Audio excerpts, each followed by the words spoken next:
December 2025-এ বৃষ রাশির সকল ইচ্ছা পূরণ হবে।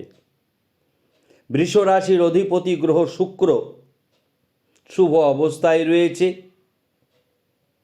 একাধিক শুভ রাজযোগ তৈরি হয়েছে এবং দুটি ক্ষেত্রে কেতু এবং চন্দ্র অশুভ স্থান দখল করেছে।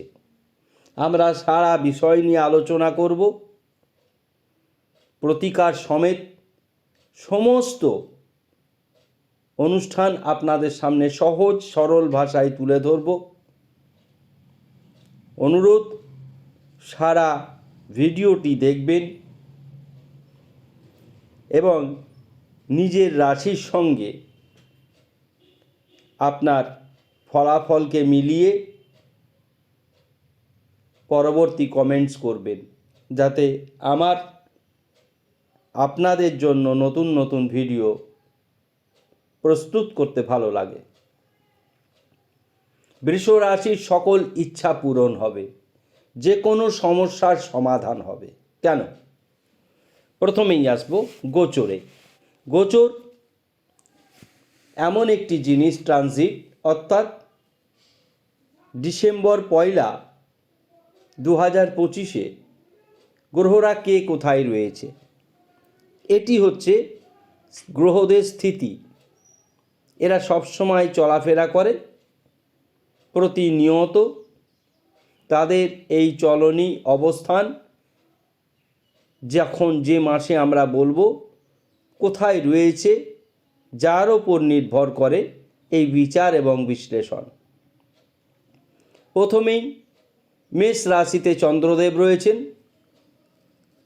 বৃষ রাশিতে বৃহস্পতি রয়েছে, কেতু রয়েছে সিংহ রাশিতে, বুধ রয়েছে তুলা রাশিতে বন্ধু গৃহে, মঙ্গল স্বক্ষেত্রে রয়েছে বৃশ্চিক রাশিতে, সঙ্গে রবি রয়েছে।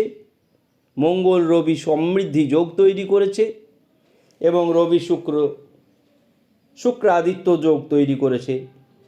অর্থাৎ তিনটি গ্রহ বৃশ্চিক রাশিতে অবস্থান করে ত্রিগ্রহী রাজযোগ তৈরি করেছে।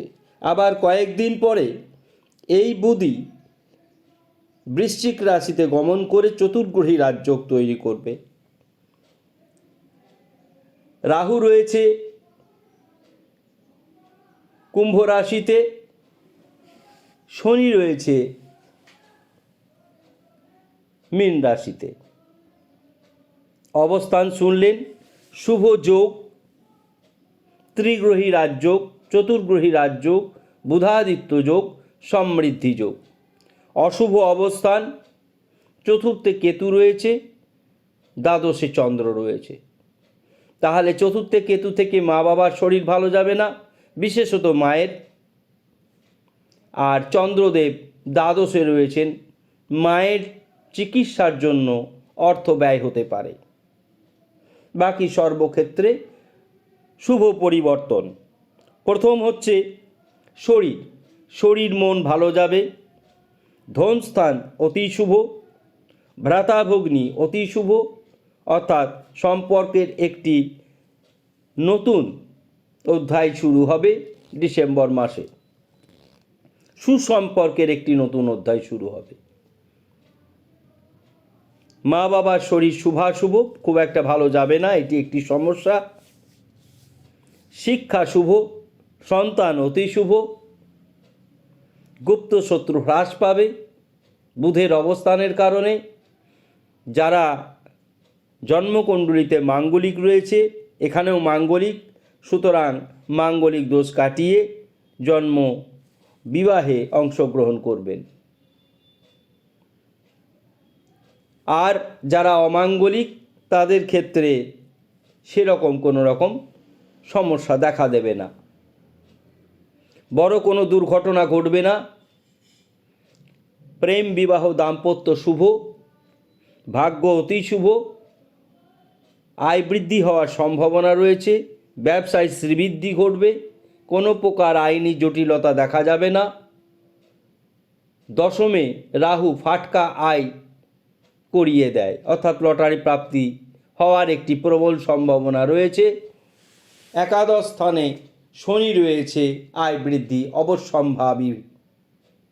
দ্বাদশে চন্দ্র, চিকিৎসা ক্ষেত্রে ব্যয়, জলীয় সংক্রান্ত রোগ ব্যাধি দেখা দিতে পারে, লোয়ার অ্যাবডোমেনে সমস্যা দেখা দিতে পারে, অর্থাৎ চিকিৎসা ক্ষেত্রে এবং মায়ের শরীরের জন্য কিছুটা অর্থ ব্যয় হবে।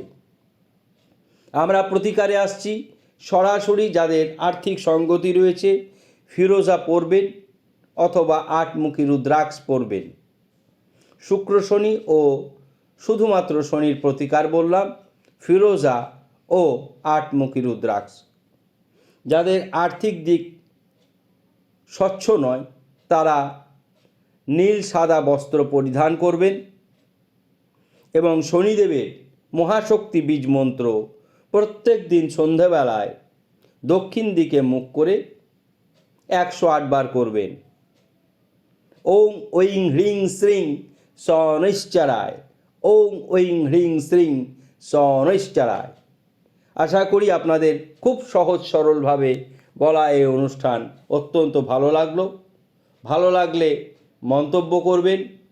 যারা ইউটিউব থেকে দেখবেন সাবস্ক্রাইব করবেন, যারা ফেসবুক থেকে দেখবেন ফলো করবেন এবং আমাদের অনুষ্ঠানে ছোটোখাটো প্রশ্নের উত্তরের জন্য অ্যাস্ট্রোপামিস্ট নিউমারোলজি যে সেন্টার রয়েছে, astropalmist numerology centre Facebook page, official page, তাতে সাবস্ক্রিপশন গ্রহণ করলে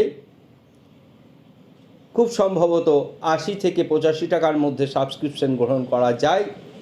তারপরে ছোটোখাটো প্রশ্ন করলে আমরা সেই প্রশ্ন উত্তর আপনাদের সরাসরি দিতে পারব।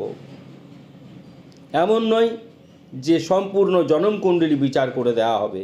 যারা আমাদের স্থায়ী মেম্বারশিপ গ্রহণ করবেন তাদের জন্য আমরা স্পেশালভাবে পরিষেবা প্রদান করব। আশা করি সকলে ভালো থাকবেন। ধন্যবাদ।